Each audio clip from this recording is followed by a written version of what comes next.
আপোনালোক সকলোকে আকৌ এবাৰ স্বাগতম জনাইছোঁ আজিৰ আন এক নতুন ভিডিঅ'লৈ। হয় বন্ধু বান্ধৱীসকল, আপোনালোকে থাম্বনেইল চাই নিশ্চয় গমেই পাইছে যে আজি আমি আলোচনা কৰিম NPS অৰ্থাৎ নেশ্যনেল পেনশ্যন স্কিম। যে আপুনি আফটাৰ ৰিটায়াৰমেণ্ট, আপুনি ৰিটায়াৰমেণ্টৰ পিছত, আপুনি ৰিটায়াৰ্ড হোৱাৰ পিছত আপুনি মান্থলি পেনশ্যন কিমান পাব। যিটো আপোনাৰ মান্থলি পেনশ্যন হয় সেইটো আপুনি পাৰ মান্থ কিমান পাব, আৰু আপুনি যিটো আপোনাৰ লাম চাম এমাউণ্টৰ এটা কথা কোৱা হয় যে আপুনি একেলগে লাম চাম কিমান পইচা পাব। তো বন্ধু বান্ধৱীসকল, ভিডিঅ'টো আৰম্ভ কৰাৰ আগতে মই এষাৰ কথা ক্লিয়াৰ কৰি দিব বিচাৰোঁ। যদি একদম ইজি লেংগুৱেজত ক'ব যাওঁ তেন্তে আপোনাৰ যিমান টকা আপোনাৰ জমা হ'ব তাৰ 60% আপোনাক ৰিটায়াৰমেণ্টৰ সময়ত একেলগে দি দিয়া হ'ব, আৰু যিটো আপোনাৰ বাকী যিটো 40% পইচা আছে সেইটো আপুনি আকৌ আপোনাৰ জমা কৰিব লাগিব, যাক আমি ইকুইটি পাৰ্চেছ বুলি কোৱা হয়। এতিয়া চাপ'জ আপোনাৰ ধৰিলোঁ যে আপোনাৰ 1 লাখ টকা জমা আছিলে, তাৰ পৰা আপোনাৰ 60,000 টকা আপোনাৰ ৰিটায়াৰমেণ্টৰ সময়ত আপোনাৰ একেলগে ওৱান টাইম দি দিলে, আৰু যিটো আপোনাৰ বাকী 40,000 টকা আছে সেই 40,000 টকাটো আপোনাৰ ইকুইটি পাৰ্চেছ কৰিব লাগিব। আৰু সেই ইকুইটি পাৰ্চেছ কৰিলে আপোনাৰ যিমান ইণ্টাৰেষ্ট হ'ব মান্থলি, চাপ'জ মই ধৰিলোঁ ইয়াত 6% ইণ্টাৰেষ্ট ধৰিলে আপোনাৰ 40,000 টকা যিমান ইণ্টাৰেষ্ট হয় সেইটো আপোনাৰ পাৰ মান্থ আপুনি মান্থলি পেনশ্যন হিচাপে পাই গৈ থাকিব। তো এইটো হ'ল আপোনাৰ বেছিক কথা। এতিয়া তেন্তে বলক আমি এটা হিচাপ কৰি চাওঁ যে কিমান আমি পেনশ্যন পাম আৰু আপুনি লাম চাম ওৱান টাইম কিমান টকা পাব আফটাৰ ৰিটায়াৰমেণ্ট। এইটো হিচাপ কৰিবলগীয়া হ'লে প্ৰথমে আপুনি গুগল ক্ৰম ব্ৰাউজাৰ খুলিব আৰু তাত আপুনি চাৰ্চ কৰিব NPS calculator for government employee বা NPS কেলকুলেটৰ বুলি চাৰ্চ কৰিলে হ'ব। কৰিলে আপোনাৰ এট ফাৰ্ষ্ট যেতিয়া আপোনাৰ লিংক খোল খাব, চাব NPS কেলকুলেটৰ NPS ট্ৰাষ্ট বুলি, তাত আপুনি ক্লিক কৰিব। ক্লিক কৰাৰ লগে লগে এখন ৱেবছাইট খোল খাব।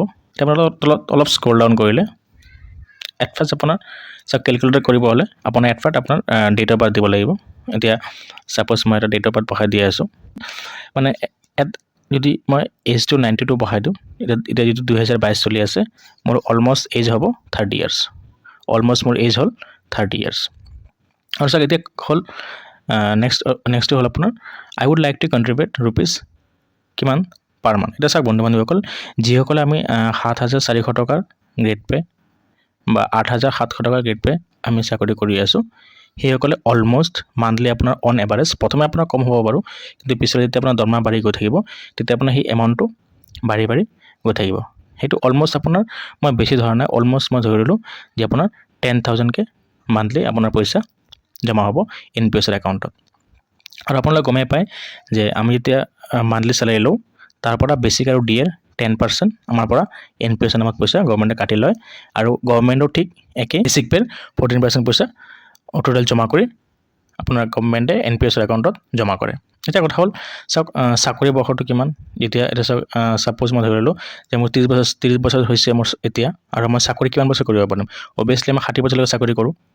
তো 60 বছৰলৈকে চাকৰি কৰিলে আপুনি চাওক এতিয়া মই কি কৰিলে যে আই উড লাইক টু কণ্ট্ৰিবিউট টিল দ্য এজ অফ 60, কাৰণ আমাৰ ৰিটায়াৰমেণ্ট হ'ব 60 বছৰত।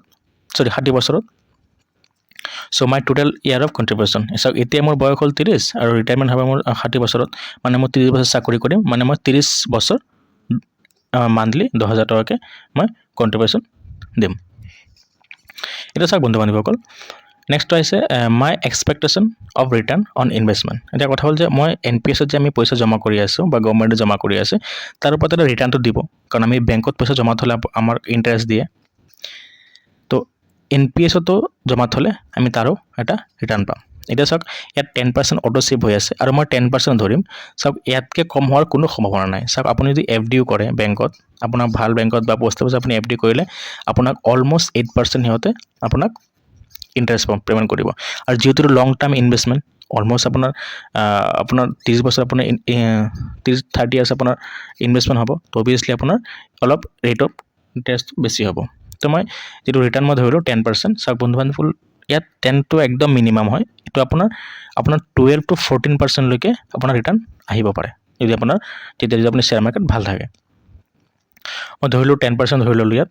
আৰু নেক্সট হ'ল আপোনাৰ চাওক বন্ধু বান্ধৱীসকল, মই আগতে এটা কথা কৈ আছিলোঁ যে আপোনাৰ যিমানখিনি আপুনি পইচা আপোনাৰ জমা হ'ব তাৰ আপোনাৰ অনলি 60% পইচা আপুনি একেলগে ওৱান টাইম পাব, আৰু বাকী যিটো আছে 40% পইচা সেইটো আপোনাৰ পাৰ্চেছ কৰিব লাগিব এনুইটি। সেইটো আপুনি পাৰ্চেছ কৰিব লাগিব এনুইটি। এতিয়া কথা হ'ল আপুনি মিনিমাম 40%, আপুনি ইচ্ছা কৰিলে বেছি কৰিব পাৰে। এতিয়া মই মিনিমাম ধৰিলোঁ, যেতিয়া আপোনাৰ ৰিটায়াৰমেণ্ট হ'ব অভিয়াছলি পইচাৰ প্ৰয়োজন হ'ব, চ' আপুনি অভিয়াছলি বিচাৰিব যে মই একেলগে বেছি পইচা পাওঁ।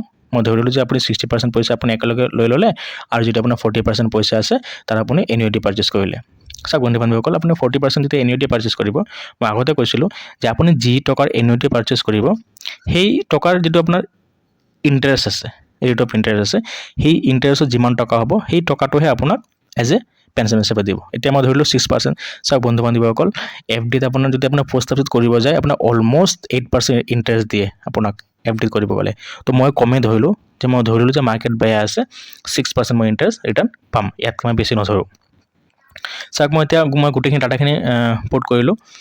মোৰ এজটো মই ধৰিলোঁ যে মোৰ এজটো 30 ইয়াৰ্ছ হ'ল, আৰু মোৰ কণ্ট্ৰিবিউশ্যন মান্থলি অলমষ্ট 10,000 চলি আছে, আৰু মই চাকৰি কৰোঁ 60 বছৰ যেতিয়া চাকৰি কৰিম, তেতিয়া মোৰ এজ বৰ্তমান 30 আছে, তেতিয়া মোৰ অভিয়াছলি আৰু 30 বছৰ চাকৰি কৰিম, আৰু মই ৰিটাৰ্ণটো ধৰিলোঁ যে অলমষ্ট আপোনাৰ 10% ধৰিলোঁ, বেছি ধৰা নাই, আৰু মই 40% মই এনুইটি পাৰ্চেছ কৰিলোঁ, আৰু এনুইটিৰ ওপৰত ইণ্টাৰেষ্ট মই 6% ধৰিলোঁ।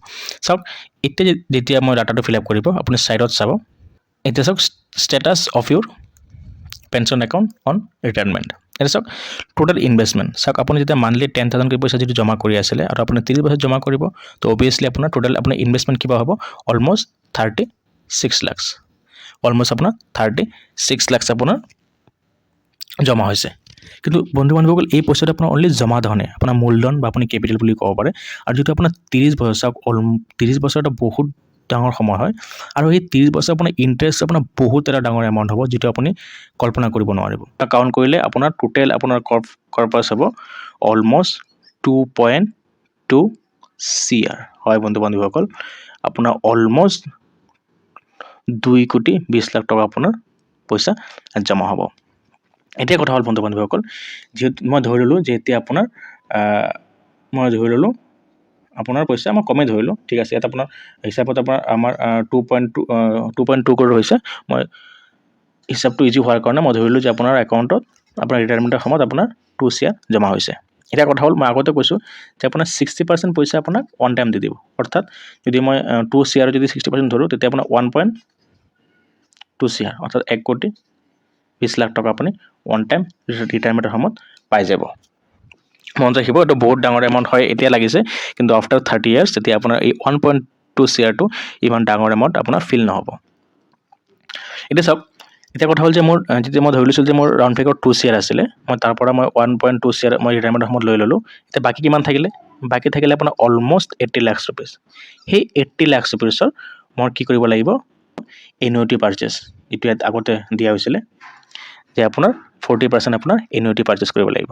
এতিয়া চাওক, এই পইচাটো আপুনি এনুইটি পাৰ্চেছ কৰিলে, যিটো আপোনাৰ 80 লাখ পইচা আছিলে, যদি আপুনি 80 লাখৰ যদি আপুনি এনুইটি পাৰ্চেছ কৰিলে, আপোনাৰ যিটো মান্থলি ইণ্টাৰেষ্ট হ'ব, সেইটো আপোনাৰ অলমষ্ট ইয়াত দিয়া আছে 45,000 বুলি দিয়া আছে। মানে আপুনি 45,000, মই কমেই ধৰিলোঁ যে আপুনি 40,000 আপুনি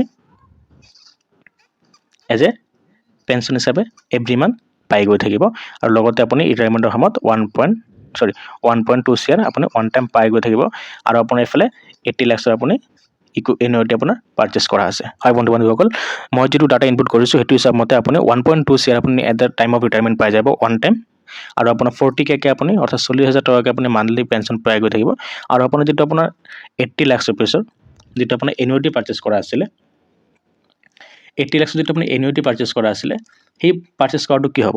এতিয়া চাওক, মই ধৰি ল'লোঁ যে আপুনি 60 ইয়াৰ্ছত ৰিটায়াৰমেণ্ট ল'লে, আপুনি আফটাৰ 10 ইয়াৰ্ছ, অৰ্থাৎ আপুনি in the years of 70 years আপোনাৰ ডেথ হৈ গ'ল।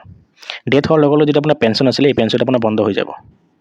বন্ধ হোৱাৰ লগে লগে আপুনি যিটো আপোনাৰ 80 লাখ যিটো আপুনি এনুইটি পাৰ্চেছ কৰিছিলে, সেই এনুইটিটো আপোনাক যোন নমিনি থাকিব, সেই নমিনিজনক এই 80 লাখ টকাটো আপোনাক ঘূৰাই দিয়া হ'ব। তো বন্ধু বান্ধৱীসকল, এইটো একদম চিম্পল কথা, চিম্পল ফাণ্ডা আছিলে।